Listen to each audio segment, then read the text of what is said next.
반갑습니다. 그림 앞에 오신 모든 분을 환영합니다. 많이 보셨던 작품이죠?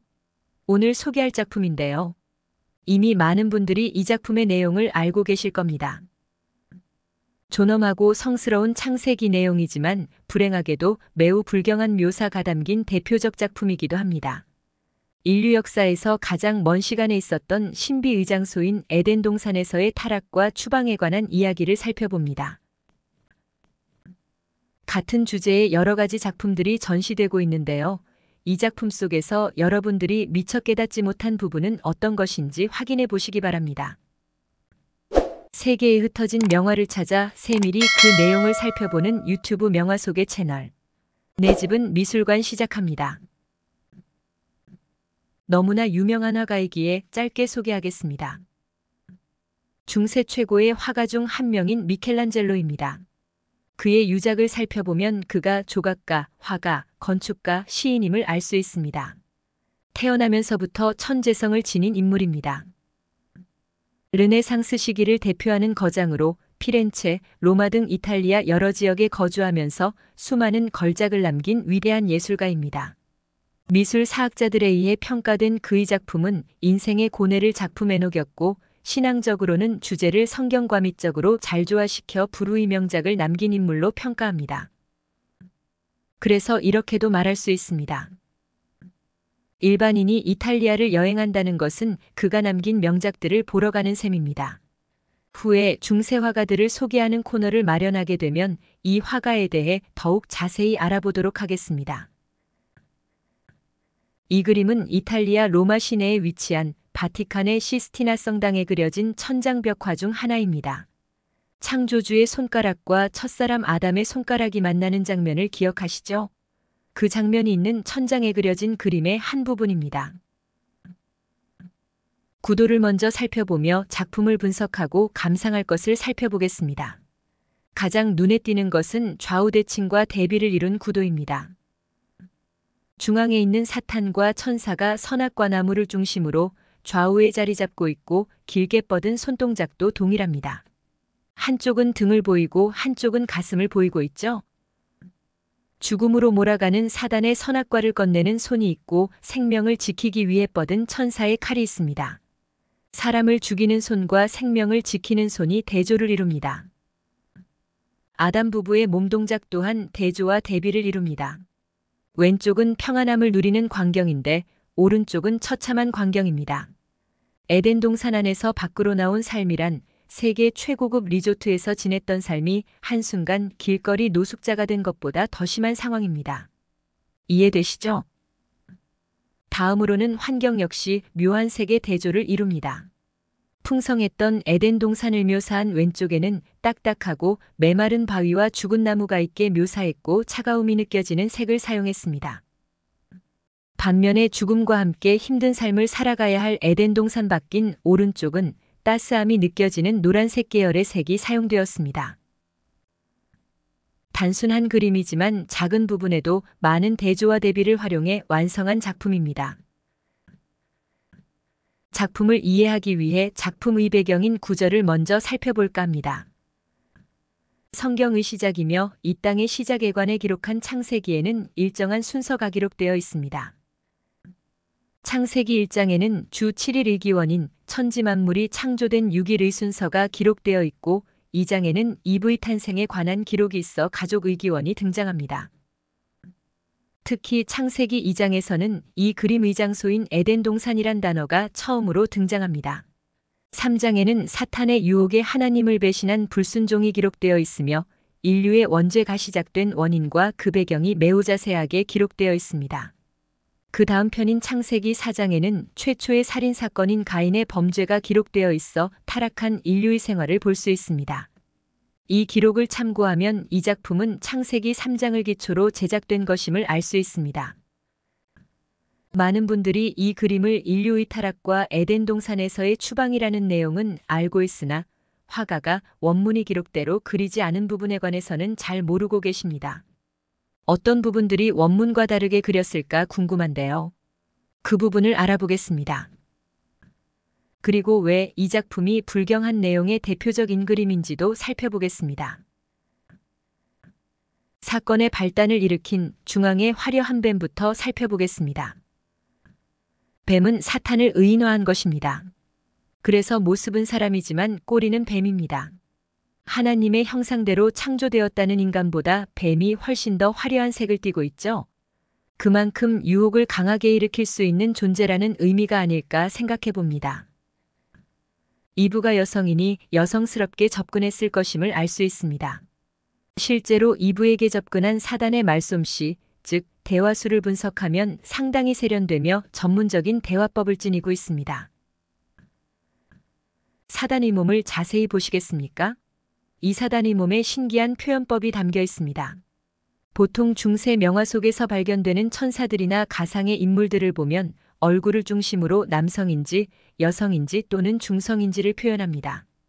그런 점을 참고하면 이 화가의 중성적 표현은 무척 독특합니다. 얼굴과 전체 몸의 느낌에서는 남성적이죠? 그러나 가슴을 보면 유두가 보여 분명한 여성성을 담았습니다. 즉 몸에 남성과 여성의 특징적인 요소를 함께 담아 중성적 인물로 묘사한 점입니다.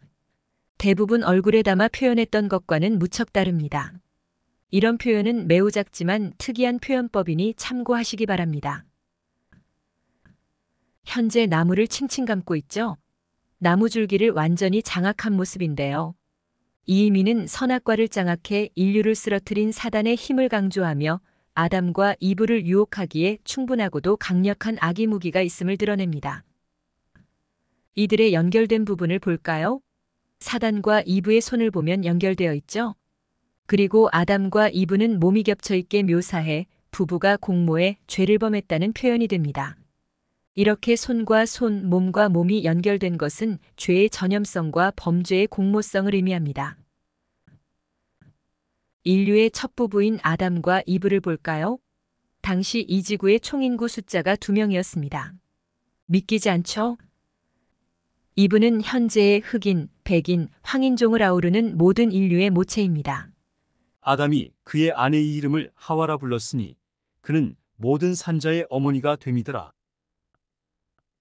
당시 창조주가 에덴 동산의 자연환경을 인류에게 맞추어 창조하셨기에 당시 아담 부부의 몸은 매우 건강했을 것입니다. 기록에 따르면 에덴 동산에는 오늘날과 같은 질병이나 고통이 없었으며 죽음조차도 없었던 완전한 환경입니다. 이런 건장한 몸의 표현은 이 화가를 특징 짓는 화풍입니다. 한 가지 인물의 특징을 살펴보면 체격은 남성, 여성 가릴 것 없이 튼튼하게 묘사했지만 얼굴과 특유의 머리카락으로 여성과 남성을 구분할 수 있게 묘사했습니다. 특히 성에 관해서 분명하게 밝히고 있습니다. 인류의 첫 출발이 남성과 여성의 결합으로 시작된 것임을 기록대로 묘사했습니다. 여호와 하나님이 아담에게서 취하신 그 갈빗대로 여자를 만드시고 그를 아담에게로 이끌어 오시니 아담이 이르되 이는 내 뼈 중에 뼈요 살 중에 살이라. 이것을 남자에게서 취하였은즉 여자라 부르리라 하니라. 이러므로 남자가 부모를 떠나 그의 아내와 합하여 둘이 한 몸을 이룰지로다. 아담과 그의 아내 두 사람이 벌거벗었으나 부끄러워하지 아니하니라. 지금 나무 아래에 있다가 사단의 유혹에 응해 금지된 선악과를 따먹기 위해 아담은 일어서 있고 이브는 사단이 주는 선악과를 받아주는 순간입니다. 작품의 제목처럼 타락의 순간을 묘사한 것입니다. 이번엔 오른쪽으로 시선을 옮겨볼까요? 에덴 동산에서 쫓겨난 비참한 순간입니다. 얼굴에 그로 인한 슬픔과 괴로운 표정이 담겨 있죠? 특히 이브의 머리카락을 보면 심하게 흐트러져 있고 잔뜩 움츠린 어깨에서 후회의 빛이 역력합니다. 그런데 아담 목을 보면 천사가 칼을 겨누고 있습니다. 무섭죠? 천사가 불순종의 죄를 물어 아담을 죽이려는 걸까요? 아닙니다. 아담 부부가 다시 에덴 동산으로 들어오는 것을 방지한 하나님의 명령을 수행하는 장면입니다. 에덴 동산으로 다시 들어와 영원히 사는 영생과를 먹지 못하도록 조치한 것인데요. 이를 위해 에덴 동산 동쪽에 천사들을 세워 그 길목을 지켰다는 구절의 묘사입니다. 이같이 하나님이 그 사람을 쫓아내시고 에덴 동산 동쪽의 그룹들과 두루도는 불칼을 두어 생명나무의 길을 지키게 하시니라. 이렇게 에덴 동산에서의 타락과 추방의 기록대로 묘사한 것을 살펴봤습니다. 그럼 이제부터는 화가의 표현과 달리 원작인 성경 기록과 비교해보며 다르게 묘사한 부분을 살펴보겠습니다. 중앙의 나무를 볼까요? 화가는 에덴 동산의 풍성함을 나무의 푸른 잎사귀로 강조했습니다. 에덴 동산 쪽으로만 잎사귀가 뻗어 있습니다. 반면에 죽을 때까지 일을 해야 하는 오른쪽으로는 이 푸른 잎사귀가 뻗어 있지 않습니다. 에덴 동산을 나와 마주하게 된 거칠고 열악한 자연환경의 상징입니다. 이런 표현 역시 기록과 일치합니다. 아담에게 이르시되 내가 내 아내의 말을 듣고 내가 내게 먹지 말라 한 나무의 열매를 먹었은 즉 땅은 너로 말미암아 저주를 받고 너는 내 평생에 수고하여야 그 소산을 먹으리라. 명화 속에 묘사된 타락 부분을 살펴보시려면 이전에 영상으로 올려드린 수태고지를 참고하시기 바랍니다. 왼쪽 상단에 올려진 것을 클릭하시면 그 영상을 시청하실 수 있습니다. 이 그림 속에 죽음이 발견되죠? 신기한 것은 완전한 환경이라고 알려진 왼쪽 에덴 동산에 있습니다. 기록에 따르면 에덴 동산에서의 죽음은 단 한 차례입니다. 아담과 이브가 죄를 범해 쫓겨날 때 하나님이 이들 부부에게 옷을 마련하기 위해 짐승의 가죽이 필요해서 짐승을 죽였을 때입니다. 저렇게 죽은 나무가 있고 황량함을 강조하는 큰 바위의 등장은 자연환경이 그렇다는 것이 아니라 창조주에 대한 순종이 없었던 아담과 이브의 불순종한 마음을 상징한다고 보시면 되겠습니다. 아무리 황금성에 살더라도 그곳에서 죄인의 신분으로 산다면 결코 완전한 행복이 없음을 알립니다. 창세기의 기록에 관해 연구해보지 않은 관객으로서는 이 작품의 유명세에 이끌려 이 작품 내용이 실제 타락의 순간을 묘사한 것으로 오해할 수 있습니다. 참고로 한 가지를 더 설명하며 다음 주제로 넘어가겠습니다. 창세기 기록에는 그림처럼 사단이 직접 이브에게 금지된 선악과를 전해준 적이 없습니다. 이브 스스로 결정했고 스스로 손을 뻗어 선악과를 따먹었다고 되어 있습니다. 그러니 사단이 직접 전하는 그림 속의 묘사는 원문과 다릅니다. 또 하나는 아담 역시 이브가 따준 열매를 먹음으로 인해 함께 반역에 동참했다고 기록되어 있습니다. 그러니 아담이 직접 선악과를 따먹는 장면 역시 원문에 없는 묘사입니다. 여자가 그 나무를 본즉 먹음직도 하고 보암직도 하고 지혜롭게 할 만큼 탐스럽기도 한 나무인지라. 여자가 그 열매를 따먹고 자기와 함께 있는 남편에게도 주매 그도 먹은지라. 성경 기록과 또 다른 묘사는 오른쪽에서 괴로워하는 아담과 이브의 몸입니다. 몸이 누드로 묘사되어 있죠? 다른 작품에서도 누드로 묘사된 것을 볼 수 있습니다. 원문에는 옷을 입고 있었을까요? 안 입고 있었을까요? 의상에 관해 짚고 넘어가겠습니다. 의상의 기원에 관한 것입니다. 창세기에는 수십 개의 다양한 물질의 기원이 기록되어 있습니다. 인류의 기원인 남자와 여자의 기록이 있으며 주 7일과 1년의 기원이 있으며 빛과 어둠의 물질이 처음 등장하며 미술의 근간이 되는 초록이란 색의 기원도 정확하게 기록되어 있습니다. 건축에 관한 바벨탑과 해운업의 배에 관한 노아의 방주도 등장합니다. 문화적인 기원도 있는데요. 대표되는 것이 의상의 기원입니다. 의상에 관한 기록에 따르면 에덴 동산 밖으로 나갈 때 하나님이 만들어주신 가죽옷을 입었다고 기록되어 있습니다. 원문에 따른 표현으로 보면 오른쪽 첫 부분은 옷을 입고 있어야 맞습니다. 여호와 하나님이 아담과 그의 아내를 위하여 가죽옷을 지어 입히시니라.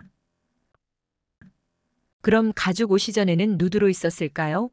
창조 당시에는 죄가 없어 부끄러움을 느끼지 못했기에 하체를 가릴 필요가 없었습니다. 그러나 아담과 이브가 죄를 짓고서 곧 수치심을 느끼게 되어 스스로 나뭇잎으로 치마를 해 입었다고 기록되어 있습니다. 불행한 일이지만 이렇게 시작된 나뭇잎으로 만든 의상의 기원에는 인류의 불순종 역사가 담겨 있습니다. 이에 그들의 눈이 밝아져 자기들이 벗은 줄을 알고 무화과나무 잎을 엮어 치마로 삼았더라. 너무나 유명한 작품이지만 관객 이관람하기에 매우 불편한 묘사가 등장합니다. 아담과 이브의 포즈에서 느낄 수 있는데요. 이 벽화가 있는 곳이 성경 말씀을 공포하는 교회 건물임을 감안한다면 어떻게 이런 묘사가 공개되도록 허락되었는지 무척 의문입니다. 한 줄로 설명드리면 당시 교황청이 처한 정치적 여건과 화가인 미켈란젤로의 큰 영향력 때문인 것으로 설명할 수 있습니다. 당시 교황청에서는 회화 예술을 활용해 캐톨릭의 종교적 영향력을 높이는 데 목적이 있었다고 합니다. 그래서 비록 불손한 표현이긴 하지만 이 화가의 사회적 영향과 그만의 특이한 화풍으로 받아들여 승인케 되었다는 설명이 유력합니다. 참고로 이 방에 있는 불후의 명화, 최후의 심판 역시 처음에는 모두 누드로 그려졌습니다. 그 중에는 노골적인 성적 묘사가 그려져 있어 결국 다시 그려 현재의 작품으로 남아있게 된 것입니다.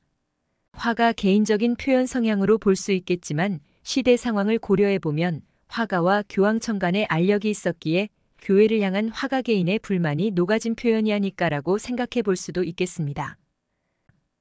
역사에 비화가 많듯이 미술사에도 비화가 참 많습니다. 이 작품의 또 다른 특징인데요. 에덴 동산의 타락이란 주제의 그림을 살펴보면 대부분 선악과가 등장합니다. 사과나 큰 오렌지와 같은 과일로 그려지기도 하고 또는 알 수 없는 과일로 그려지기도 합니다. 그런데 이 작품에서는 그 선악과가 뚜렷하게 그려져 있지 않습니다. 관객이 추측만 할 수 있게 묘사했습니다. 화가도 이 부분을 알고 있었을 텐데 이상하죠? 어쩌면 선악과가 정확하게 어떤 과일인지 알려져 있지 않기에 이렇게 묘사했을 수 있겠습니다. 인터넷에서 살펴보시면 이중앙의 나무를 생명나무로 설명된 글이 있는데요. 이는 잘못된 정보입니다. 생명나무는 따로 있고 이 작품의 나무는 선악과 나무이니 혼란이 없으시길 바랍니다. 여호와 하나님이 그 땅에서 보기에 아름답고 먹기에 좋은 나무가 나게 하시니 동산 가운데에는 생명나무와 선악을 알게 하는 나무도 있더라. 원죄를 지닌 아담 부부가 다시 들어와 이 생명나무를 먹게 되면 하나님 스스로 정한 규칙에 따라 영원히 원죄를 살 수 없게 됩니다. 그래서 이들 부부를 에덴 동산 밖으로 보냈고 다시는 들어오지 못하게 천사를 세워 그 길목을 지킨 것입니다. 사실 창조주 하나님은 아담 부부를 동산 밖으로 쫓아낸 것이 아니라 후에 십자가 예수로 인해 구원받을 수 있게 동산 밖으로 피신시킨 것입니다. 저는 개인적으로 쫓아냈다는 해석보다는 피신시켰다는 해석이 더 원문에 맞다고 봅니다. 혹시 이 그림 속에서 화가의 서명이나 화가의 이름을 딴 이니셜을 발견할 수 있을까요? 이전 영상에서 중세 화가들은 자신의 서명을 작품 속에 숨겨놓는 경우가 있다고 했죠. 이 작품 속에서 화가의 이름 첫 자를 발견할 수 있습니다. 미켈란젤로의 첫 번째 글자인 M입니다. 잘 보이죠? 이런 사례는 다른 작품에서도 발견되는데요.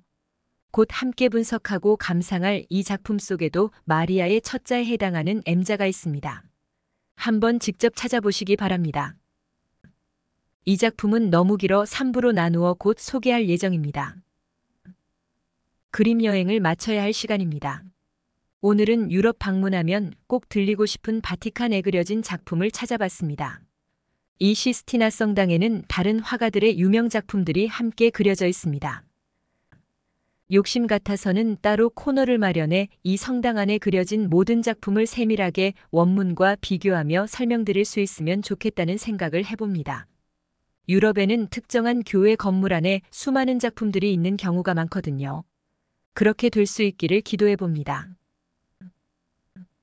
다음 그림 여행을 잊지 않고 받아볼 수 있도록 구독, 좋아요와 맞춤 설정을 해주시고 이 내용이 필요한 곳에 공유해 주시기를 부탁드립니다. 따가운 햇살이 옅어지며 선선한 바람이 불어오기 시작하는 계절의 변환기입니다. 모두 건강에 유의하시고 다음 그림 여행까지 평안에 머무시길 기도합니다. 감사합니다. 세상에 흩어진 명화를 찾아 세밀히 그 내용을 살펴보는 유튜브 명화 속의 채널. 내 집은 미술관 제공이었습니다.